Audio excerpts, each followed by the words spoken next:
യേശുനാഥ നാമത്തിനു ജയം ജയമെപ്പോഴും. യേശുനാഥ നാമത്തിനു ജയം ജയമെപ്പോഴും. പാപത്തെയും യോഗത്തെയും ക്രൂശിന്മേൽ താൻ ബാധിച്ചു. പാപത്തെയും യോഗത്തെയും ക്രൂശിന്മേൽ താൻ ബാധിച്ചു. സാത്താനെയും സൈന്യത്തെയും കാൽവരിയിൽ തോൽപ്പിച്ചു.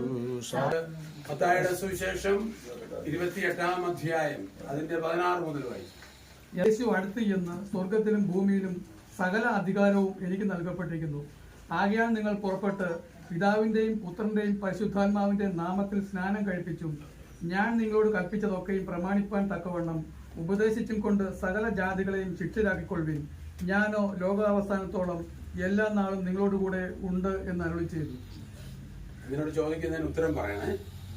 മാനവരാശിയുടെ പാപത്തിന്റെ പരിഹാരത്തിനായി ഈ താണ ലോകത്തിലേക്ക് ഇറങ്ങി വന്ന് മരിച്ച് അടക്കപ്പെട്ട് 3-ാം ദിവസം ഉയർത്തെഴുന്നേറ്റ് ദൈവത്തിന്റെ വലതുഭാഗത്ത് ഉപവിഷ്ടനായിരിക്കുന്ന സർവശക്തനായ ദൈവപുത്രനായ യേശു ക്രിസ്തുവിൽ നീ വിശ്വസിക്കുന്നു.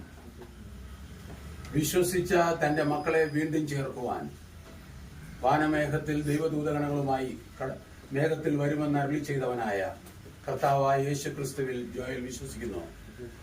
വിശ്വസിച്ച തന്റെ മക്കളെ സ്നാനപ്പെടുത്തണമെന്നുള്ള യേശു ക്രിസ്തുവിന്റെ അന്ത്യകൽപ്പന പ്രകാരം ഈ ജലാശയത്തിൽ പിതാവിന്റെയും പുത്രന്റെയും പരിശുദ്ധാത്മാവിന്റെയും നാമത്തിൽ ഞാൻ നിന്നെ സ്നാനപ്പെടുത്തുന്നു.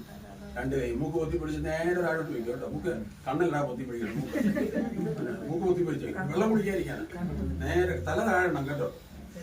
ഒറ്റ മൂങ്ങ് പോകണം. അങ്ങ് വരെ പോണം. ഇത് അങ്ങ് ഇരുന്നാ മതി അങ്ങോട്ട് കേട്ടോ. എന്നിട്ട് നേരെ വീടോട്ട് പോരണേ. ഒറ്റ പോകുമോ? കുഴപ്പമില്ല. കയ്യും കാലൊക്കെ ചെയ്തല്ലോ. നിങ്ങൾ വെള്ളം കുടിച്ചോ? ഇവൻ എന്റെ പ്രിയ പുത്രൻ, ഇവനിൽ ഞാൻ സംതൃപ്തനായിരിക്കുന്നു. ജീവപര്യന്തം നീ വിശ്വസ്തനായിരിക്കുക കേട്ടോ. എന്നാൽ ജീവകിരീടം പ്രാപിക്കും.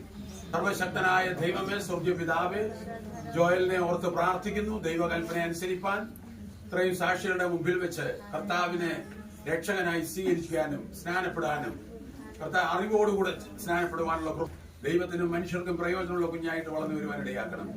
എല്ലാവിധ ദുഷ്ട പോരാട്ടങ്ങൾ, അന്ധകാരത്തിന്റെ ശക്തികളെ യേശുക്രിസ്തുവിന്റെ നാമത്തിൽ ഞാൻ സ്പർശിക്കുകയാണ്. കർത്താവ് യേശുവിന്റെ രക്തത്താൽ അവനെ പൊതിയുന്നു. എല്ലാ വാഗ്ദത്തങ്ങളും അവന്റെ ജീവിതത്തിൽ നിവർത്തിക്കണം. ആ കുടുംബത്തിനൊരു അനുഗ്രഹം, ദൈവസഭയ്ക്കൊരു അനുഗ്രഹം, ദൈവനാമത്തിനൊരു അനുഗ്രഹമായി തീരട്ടെ. എല്ലാ മഹത്വവും ഞങ്ങൾ അങ്ങേക്ക് തരുന്ന പിതാവേ, ക്രിസ്തു യേശുവിൻ നാമത്തിൽ തന്നെ.